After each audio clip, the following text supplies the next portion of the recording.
ባዕደ ዑስሪን ዩስራ ስም ጠፍቶ ስታገኘው ሰዎች ባልሆነ ነገር ሲወነጅሉ ትንሽ ታገስ።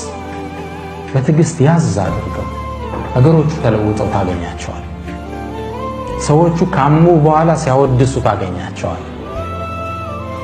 አላህ ህግ ነው። ኢነላሃ ዩዳፊዑ ዐኒል ለዚነ አመኑ አላህ ከምእመናን ይከላከላል። ለጊዜው ይወራል፣ ግን እንዲህ ብለህ ነው እንድትወብት አላህ ያደርጋል። አላህ ከምእመናን እኔ ነው የምከላከለው ከነሱ ክብር ይላል። ስታቀው ሲገለጥልህ ትደነግጣል። ለጊዜው የማይሆን ስም ብትሰማ በመጥፎ ብትታማ ይሄ ዑስር ወደ ዩስር ይቀየራል።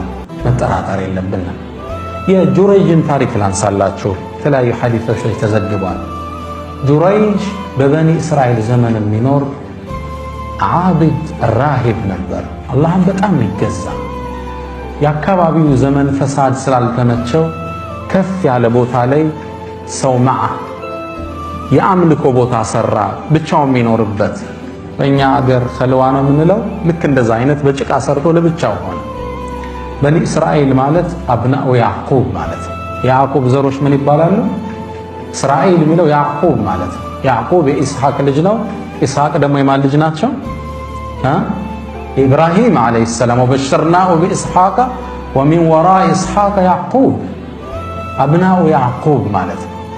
እስራኤል ዘሮች ስንል የያዕቁብ ዝርያዎች ማለት በኒ እስራኤል ስንል። አላ ኩል ሓል ጁረይጅ ዓቢድ ነው። አላህን ይገዛል እዛ ቤት ውስጥ። ታዲያ እንዴ እናቱ ለሃጃ ፈለገችውና ወደ ቤት መጣች። ወደሚገዛበት ቦታ ወደሚገዛበት አምልኮ ቤት ቀረብ ባለችና ያ ጁረይጅ፣ አንተ ጁረይጅ ደጋግማ ጠራችው። እንደማይመልስላት እርግጠኛ እስክትሆን ድረስ ጠራችው። ጁረይጅ ድምጿን ሰማ። አላህን ሶላት ላይ ሆኖ አማከረ። ጌታዬ ሆይ ጾለቴ ይሻለኛል ወይስ እናቴን ልመልስ? ተወዛገበ። የቱን ላስቀድም? አይ ጾለቴ አለና ጾለቱ ላይ ጸና። ኢባዳው ላይ ተመለሰች እናቱ። በሁለተኛው ቀን መጣች። ያ ጁረይጅ ልጄ ጁረይጅ ሆይ ደጋግማ ጠራችው። ድምጿን ሲሰማ እሱም ተወዛገበ። ጌታዬ እሷን ላስቀድም ጾለቴን ኢባዳዬን? ወደ ኢባዳው ሄደ። እናት ሐቅ አላት። ሱና ሶላት እየሰገድን ከጠሩን አቋርጠን አቤት ማለት ግዴታ ፈርድ ነው ማታደርግ።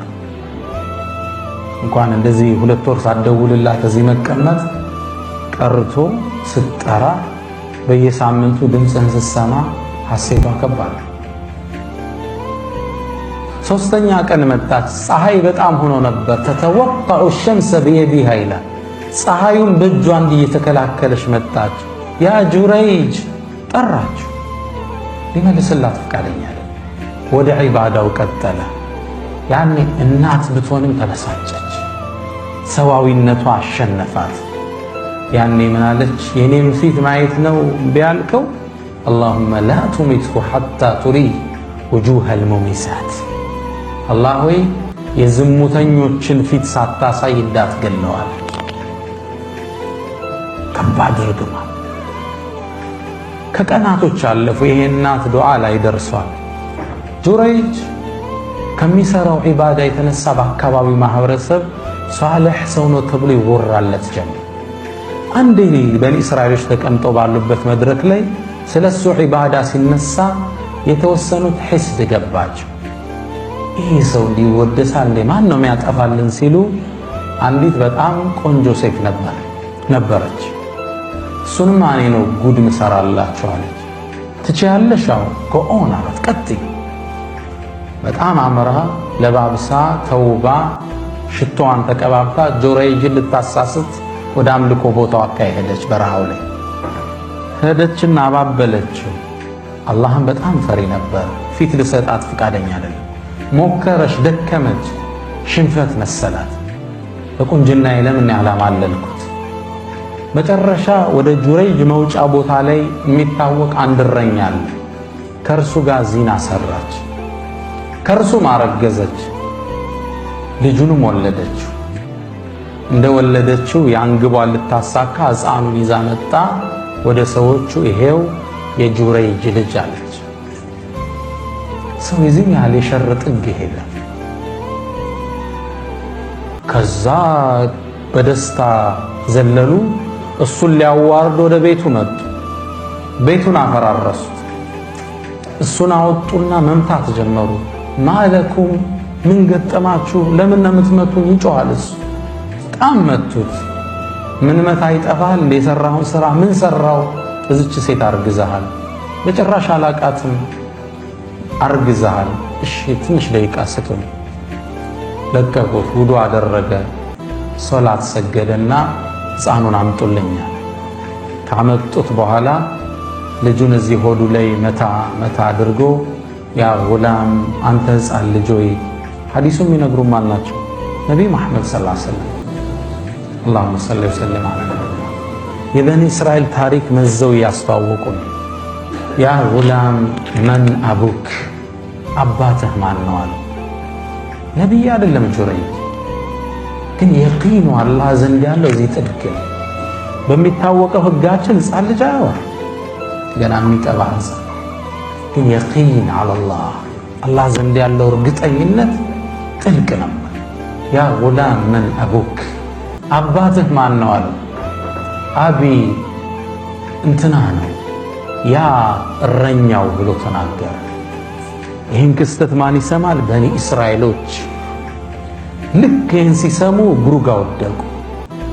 ቀርበው ያቅፉት ጀመሩ ጁረይጅን። ልክ የአላህን ወልይ ነው እንዲህ የምናሰቃየው፣ ይቅርታ አድርግልን ብለው እጁን መሳብ ልብሱን ማሻሸት ጀመሩ። እባክህን ያፈረስነውን ቤት ከወርቅ ነው ምንገነባልህ አሉት። ጁረይጅ ምን አለን ነው እንደነበረው አርጋችሁ ስሩት።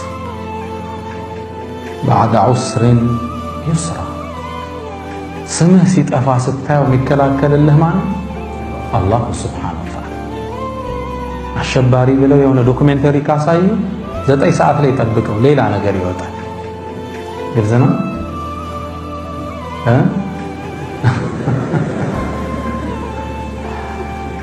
አላህ ነው ካንተ የሚከላከል። አንተ ከሱ ጋር ሳድቅ የእውነት ኑራ።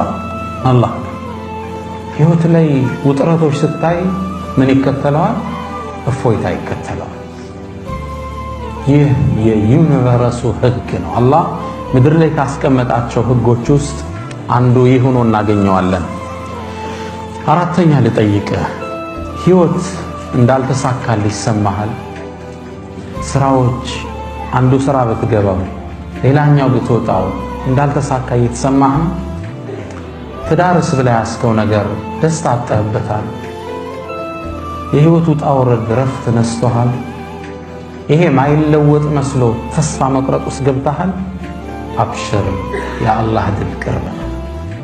ከውጥረት በኋላ እፎይታ